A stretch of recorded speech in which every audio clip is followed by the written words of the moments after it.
Thank you. Hello, Rutland. How are you? Hello. Good to be here. It's such a nice, cozy room. You guys are so close to me. If one of you stabs me and get away with it, I won't be surprised. Wow, let me have a look at the back. Wow, the people over there. Hello, ma'am. How are you doing? Good. First time in the comedy? To this one, yeah. Yeah, good. It's nice gig. Thank you, Wayne, for inviting me. I'm thankful I can see you from this angle, and I can appreciate your cleavages.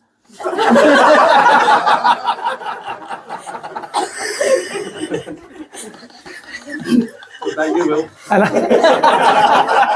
And I hope people at the back from there can appreciate my fear of deportation.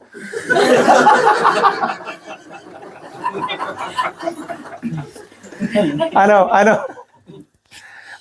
It's been a tough season of riots recently, and it's not the best thing for a comedian like me to culturally represent themselves in a comedy night like this.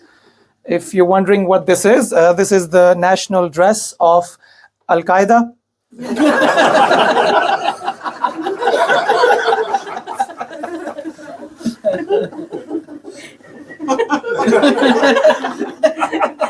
I'm kidding. It's ISIS.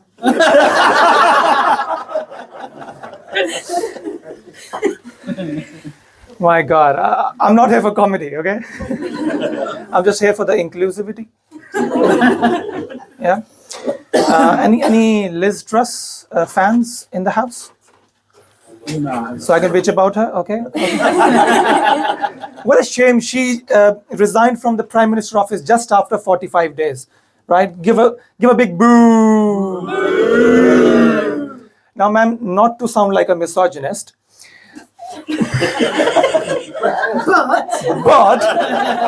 but a woman on top doesn't last long anyway.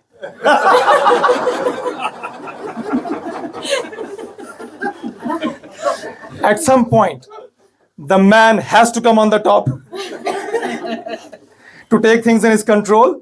And if it's a brown man, not a good choice because he has a small vision.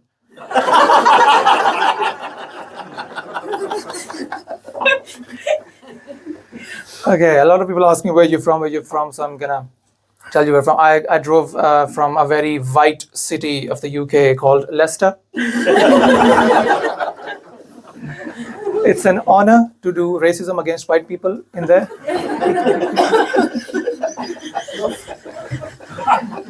We're applying for Brexit next year. So it was a nice 1 hour drive. Yeah, that joke hits late, yeah. I don't know if he's laughing because he's high or actually I'm funny. British people, come on.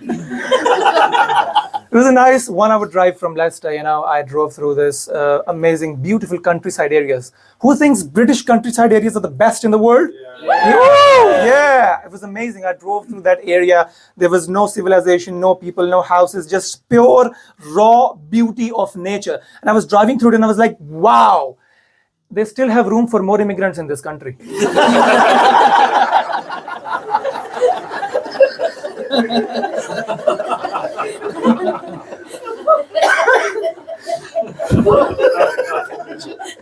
If only we could come up with more illegal ways of immigration, those lands could be ours. But where do you think I'm from, sir? Leicester. Very politically correct. I'm from a very rich, happy, prosperous country called Pakistan. Okay. That was the punchline. But don't worry, sir. I'm not here for your jobs. Okay. Those are Indians.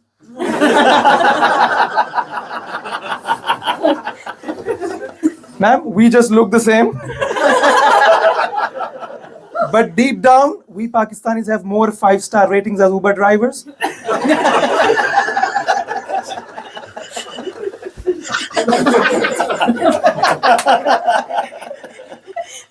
I've been suffering from this identity confusion. Whenever white people see me, they're like, just because you're brown skinned, you must be an Indian, right? I am not an Indian. I am not an Indian. I have never worked in a call center.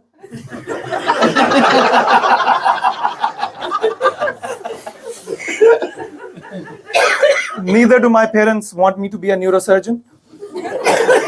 We're more like a kebab shop family. You laugh so late. You make me feel like I'm not good at this. Yeah, and actually, unlike other brown parents, my parents are actually supportive of my comedy career. Give a big cheer for my... Woo! Yeah! But that does not mean I love my parents. I hate my parents because they cut my foreskin.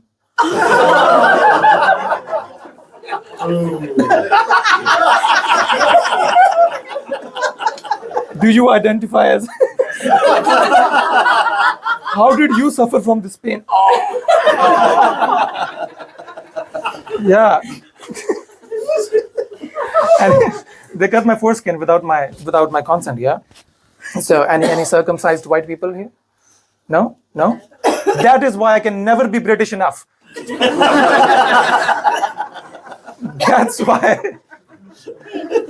white people keep telling me, go back to where you came from, go back to where you came from. And I'm like, no, I can't. My mom had a hysterectomy.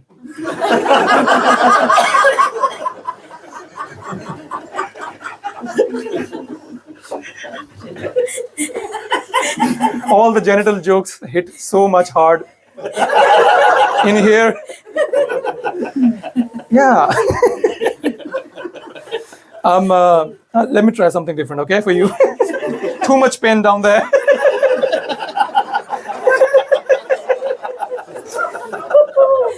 Oh, you guys are funny. I love you guys. Give a picture for your own self. Come on, come on. So I recently made a profile on Tinder. Anybody dating? Dating guys? No? Retired? Even the youngest guy in the crowd is married now. No, you guys don't get married, so I'm sorry. There's a lot of child marriage going on there.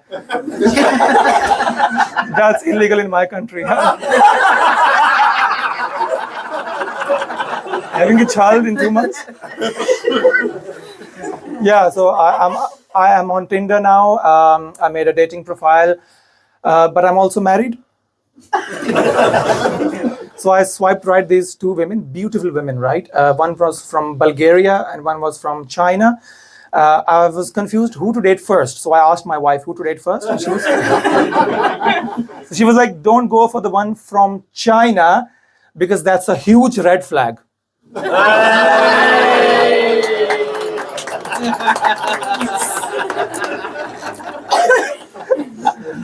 Wow. Let's talk about food. Any British people who love Pakistani and Indian food? Right? Have you guys tried Pakistani tea? No, the karak chai. You must try it. We make the best karak chai in the world, the best tea. We Pakistanis cannot even imagine living in another country without our Pakistani tea. We can live without a visa.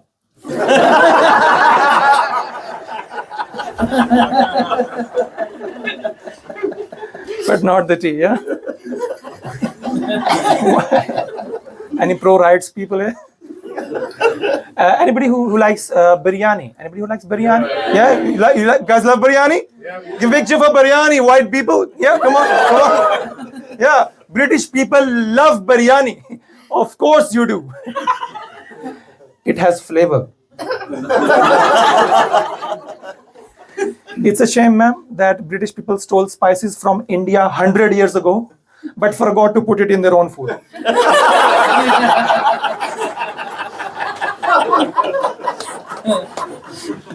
Sir, jacket potato? Is that the best you could do? Have you ever seen a hot cheese melting over a hot potato? It's vulgar.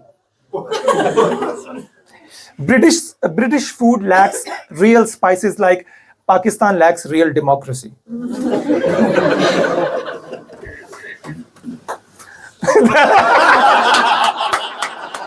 Somebody gets my joke.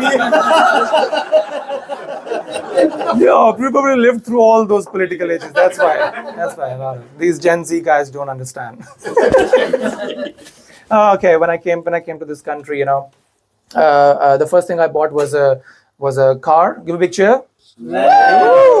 But it was a second-hand used car. No, my car was so second-hand that I had to change the gears with my second hand. The best thing about the second-hand used cars, you know what? They don't cost much initially.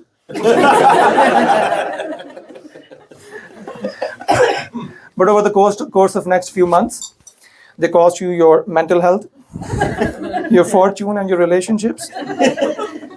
Anybody who goes to the MOT of their car, any drivers in the house? Any drivers? Yeah. That's a curse for the drivers online. Yeah, that's a curse every year. So I went to this garage to see the mechanic.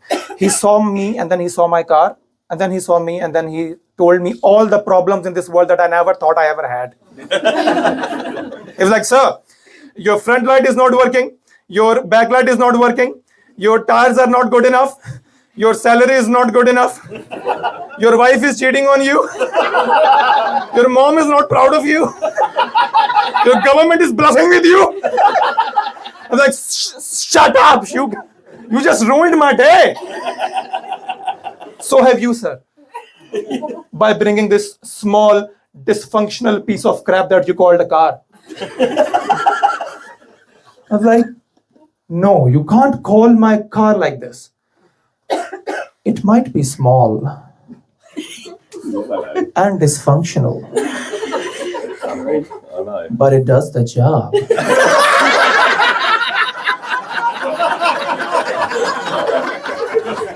Says every Asian guy with a small dick.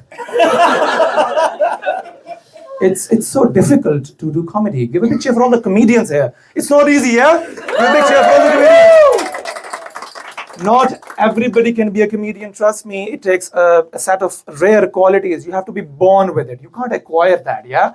You have to be born with this rare set of qualities. And that rare set of qualities is called low self-esteem. My self-esteem is so low that if I ever hit my emotional rock bottom, my self-esteem will still be looking up to me. But I've got a solution, to boost my self-esteem, and that's called crossing a British zebra crossing. Ask me why? Why? Because that's the only time I think I have priority.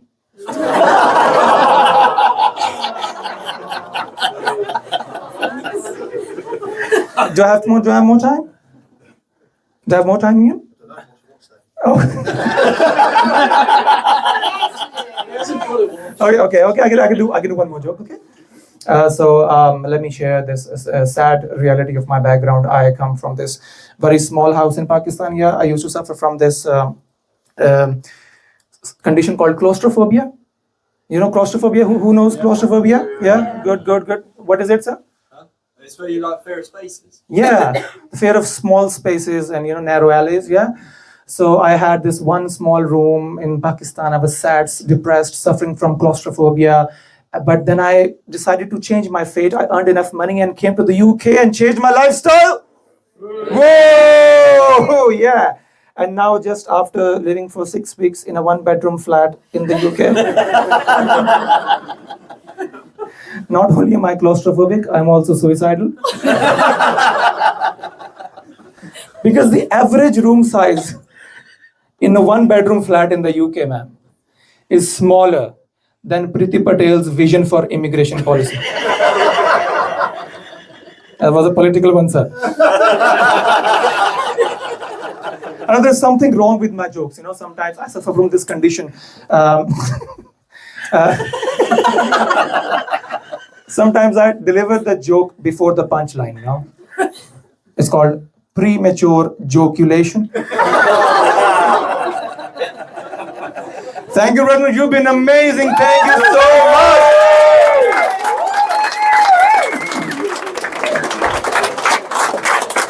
Nice to meet you, Syed.